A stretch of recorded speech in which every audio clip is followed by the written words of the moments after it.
Dollar. Dirt and money, no soul. Had to go and get it, ain't no time to kick it. Got a stack and flip for my foes. Dollar. Please tell me you can hear me. Don't turn your back and don't neglect me. Just let me know if you need me. Dollar. Let me watch out for my partners. Keep my money long, get my team strong. Let me run away from my problems. Yep, what's good, original crew, man? We're back. We got a new Mr. Ballin' for us today. Ready for a ballin', C? Today's video, man, we got this soldier fall in the trenches for 30 years. Fall in the trenches? What you mean by that, Ball? What you know about the trenches, Ball? Ball don't know about trenches, do we see? Hey, make sure y'all check out the links in the description box. Down below. You already know where to go. If you want to first support, all you got to do is check out down below. Also, if you enjoyed today's video, like it with a thumbs up. Always, man. Also, shout out to the comment of the day. Shout out to you. We highly appreciate it, you know. But hey, with that being said, let's go ahead and get into it. Let's check it out. Let's see what it's about. You ready? Mm-hmm. Sometimes the truth is stranger than fiction. And today, I'm going to share 3 stories that all demonstrate that. But before we get into those stories, if you're a fan of the strange, dark, and mysterious delivered in story format, then you've come to the right place because that's all we do, and we upload 2, 3, even 4 times every week. So if that's of interest to you, please sneak into the like button's house and secretly glue one thumbtack upturned on the surface of their favorite chair. Also, please subscribe to our channel and turn on all notifications so you don't miss any of our weekly uploads. Okay, let's get into today's stories.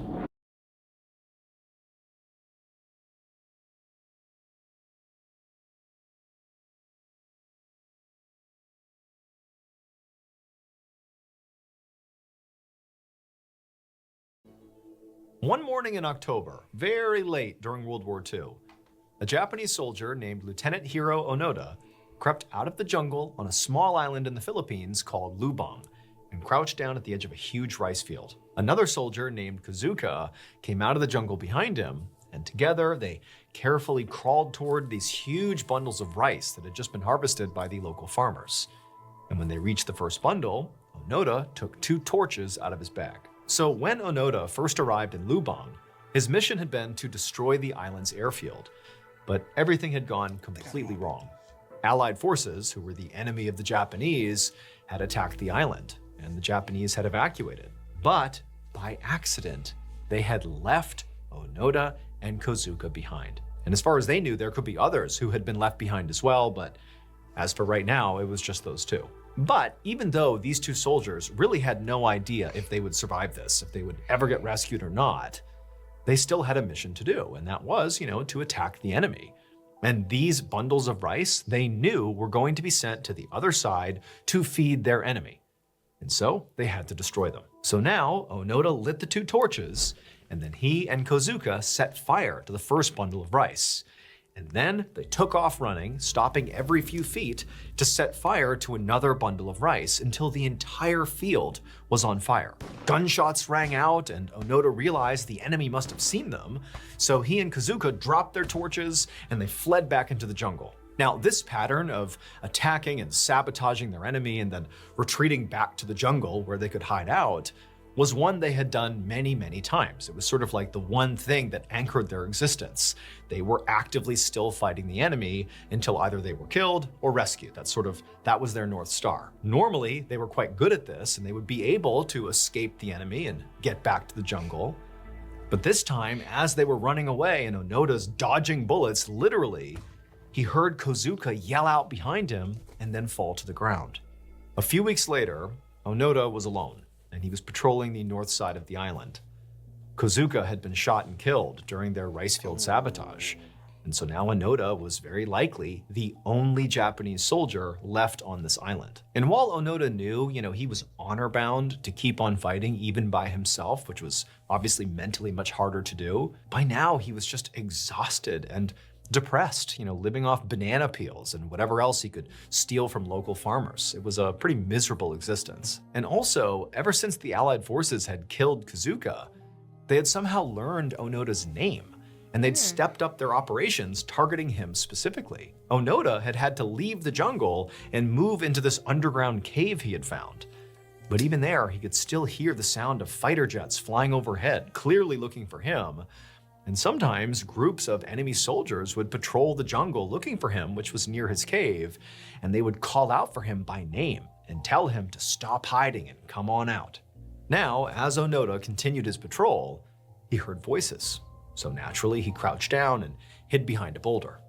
And soon, 3 enemy soldiers came into view, and they clearly had no idea that Onoda was watching them because their rifles were slung over their shoulders and they were just kind of joking around with each other. But Onoda still panicked because he knew pretty soon they would notice his footprints and they would track him to his hiding spot. So even though there was clearly a part of Onoda that was very ready to be done fighting this war, finally, even if it meant being captured, really, he still forced himself to raise his rifle, take aim, and fire. Months passed by, and Onoda knew it was very likely springtime, and it had been weeks since he had seen any enemy soldiers on his patrols. He was holed up in his underground cave, and he was reading a letter that he had saved from home. And then he heard movement overhead, and somebody above ground called his name. So instinctively, Onoda reached for his rifle, but before he could do anything like pop out of the cave and start shooting, the person who had called out began to speak. And Onoda realized he knew this voice, and it was not an enemy soldier at all. Onoda crawled out of the cave, and when he saw the person standing there who was speaking to him, he just began to weep. It was his commanding officer, who he had been waiting for all this time. And the commanding officer was walking toward him with a group of other soldiers, friendly soldiers. Onoda climbed to his feet and immediately saluted the officer and asked if he was finally allowed to go home. And the officer said yes, because it would turn out that the date was March 9th, 1974. World War II had ended 29 years earlier. Onoda had spent almost 3 decades terrorizing not enemy soldiers, but Filipino farmers and villagers and police officers who he had simply mistaken for enemy troops because he believed they were still in this war. The Japanese government had thought Onoda and Kazuko were dead, but after Kazuko was killed and his body was recovered, Japan sent search parties out onto this island looking for Onoda. And Onoda thought the searchers were basically enemies trying to capture him until he heard the voice of his old commanding officer. And at that point, he finally came out and laid down his arms. When Onoda finally returned to Japan, he received a hero's welcome, but it was sort of tainted because, innocent lives were lost when he was on this island believing he was fighting a war. In many ways, he was sort of terrorizing innocent people. He just didn't know it. And so the whole event was very sensitive, and ultimately Onoda went on to write an autobiography called No Surrender, and he would become a rancher and move to Brazil, where he would live until 2014, where he would die from heart failure.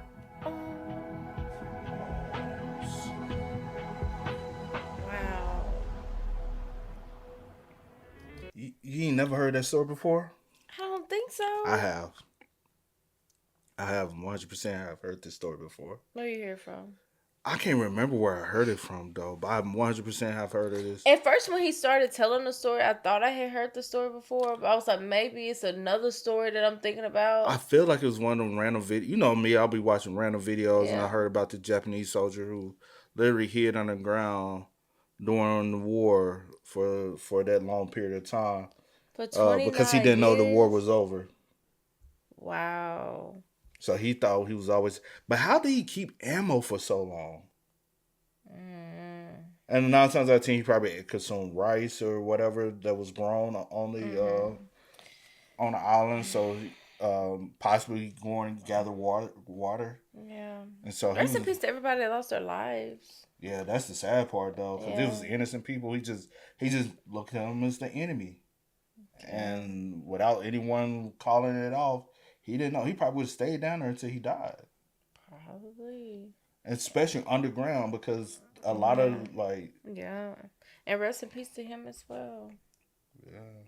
That's sad. Sad way. That's a whole sad. That's sad. I wonder did he have kids? Because you got to think about family aspect of it. He probably missed out on a lot. Well, 9 times out of 10, he did. Yeah. For 30 years.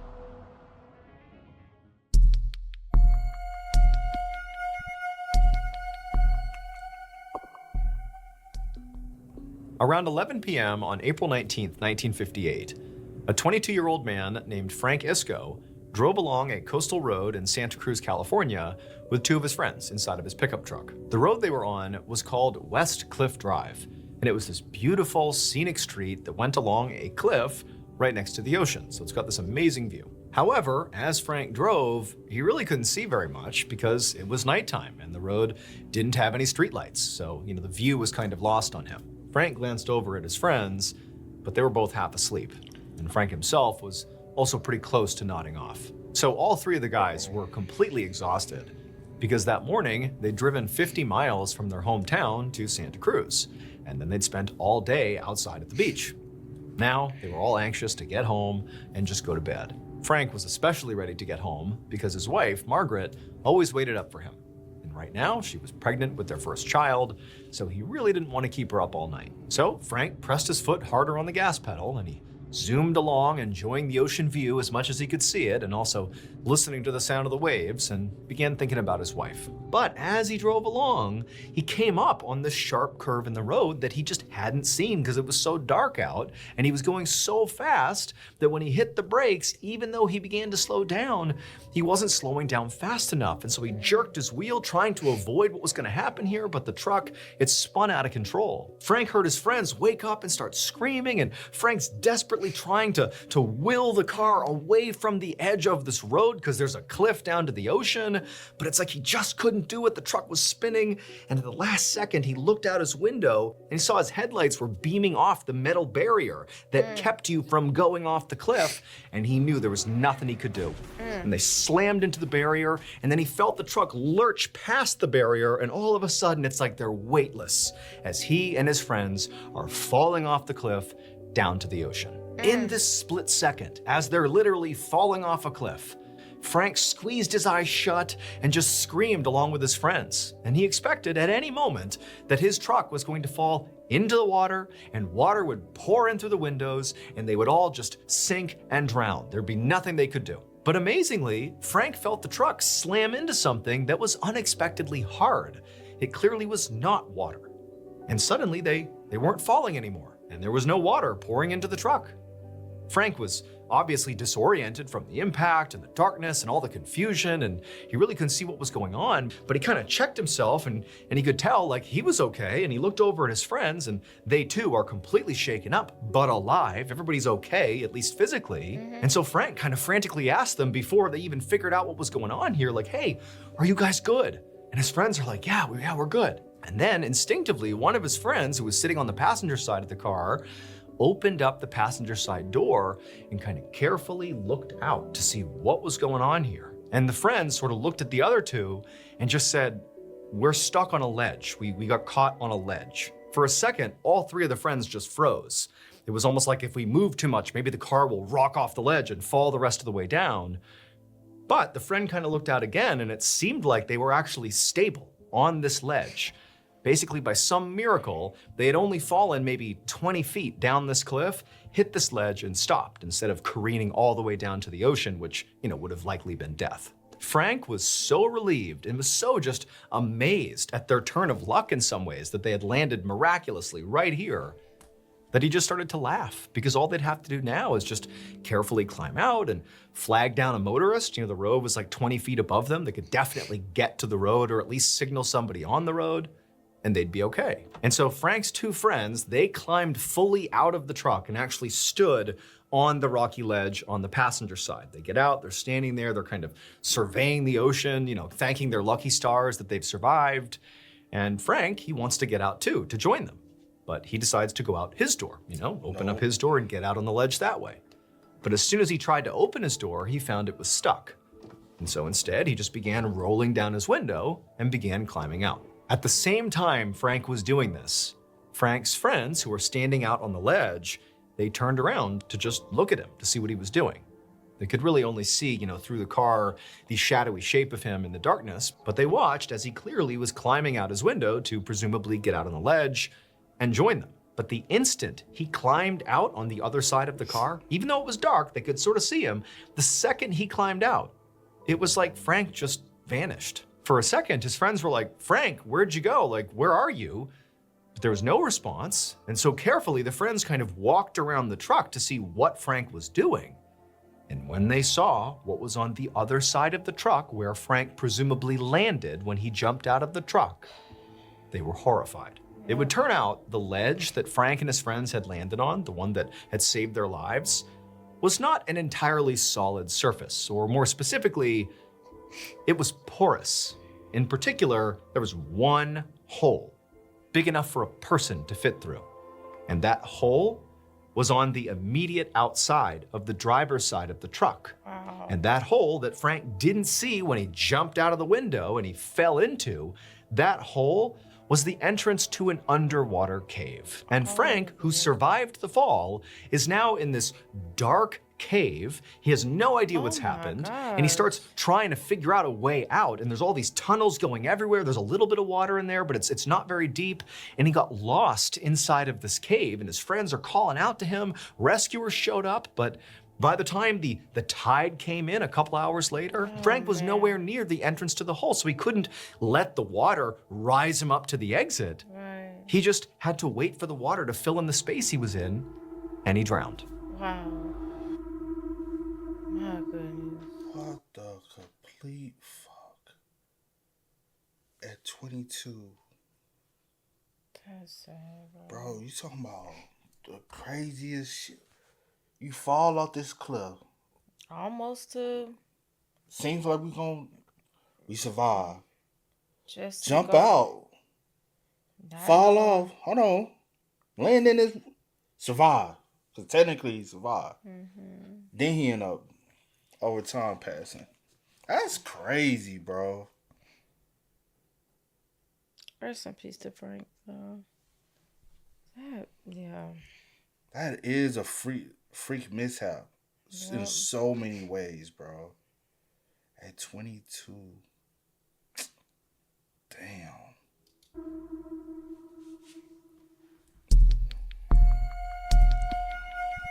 Crazy scenario.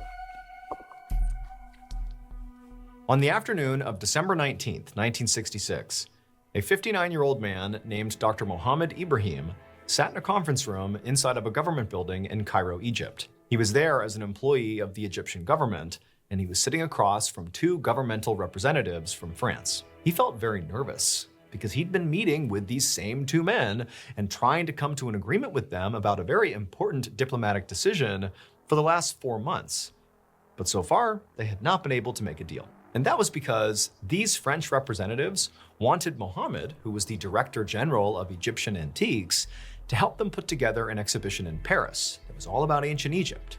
And they specifically wanted Mohammed to loan them a collection of artifacts from an ancient Egyptian pharaoh's tomb. But Mohammed was afraid to loan these artifacts out because he and many other people in his world believed that these particular artifacts were sacred and should not be transported outside of Egypt because it was disrespectful to the pharaoh himself. So on this particular day, Mohammed just said to these French representatives that, like, guys, we're never going to reach a deal because I'm just not willing to loan these out. It feels disrespectful to this pharaoh. And he knew this sounded kind of crazy because the pharaoh has been dead for thousands of years, but that's how Mohammed felt. And he really wanted them to understand that this was not something he could change. This is how he felt. That's how it is. Now, up until this point, Mohammed, again, had been trying to make a deal with them, but had never really come out and said that ultimately his main sticking point is this disrespect of the pharaoh. And so this is the first time the French representatives are hearing this. And from Mohammed's perspective, when he said this to them, it looked like they almost wanted to laugh, like, are you kidding? But when they realized Mohammed was being completely serious here, they sort of shifted and had these looks of almost sympathy come across their faces. And then they promised Mohammed that, if you loan us these artifacts, that's not going to be disrespectful. In fact, if anything, it would actually honor the pharaoh because it would allow people all over France to see and appreciate the artifacts from his tomb. Mohammed and the French representatives went back and forth on this topic for hours. And eventually, Mohammed did start to see their side of things. It did make sense to him that maybe, allowing France to display the artifacts was a way of not disrespecting the pharaoh, but honoring the pharaoh. And so finally, perhaps against his better judgment, Mohammed officially agreed to loan out the artifacts And then the meeting adjourned. A few minutes later, Mohammed walked out of the government building onto the busy sidewalk outside. And he felt lighter than he had in months. The deal was done, and he didn't have to think about it anymore. This was great. Now, all Mohammed wanted to do was just go home. And so he began walking towards the parking lot where his car was. And as he was heading across the street, looking straight ahead, he heard a loud, blaring noise and a screeching sound, and then everything went black. It would turn out those artifacts Mohammed had just agreed to loan out were from the tomb of the ancient Egyptian pharaoh king Tutankhamun. And Mohammed, along with many, many others, believed that these artifacts were not just sacred, but were also cursed. And that was because over the years, at least 11 people who had a connection to these artifacts had died. And it was believed that anybody who disrespected the artifacts would face King Tut's wrath. And just minutes after Mohammed convinced himself to agree to loan out these artifacts to France, he walked out of the government building in Cairo and he was hit and killed by a truck. His death made headlines all over the world because to this day, some people say this was just a horrible accident, but others insist he was yet another victim of King Tut's curse. I mean,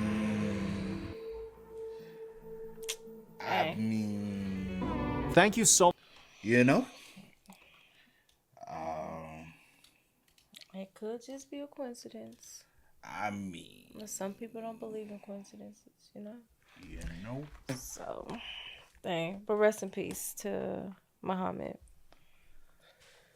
That's crazy.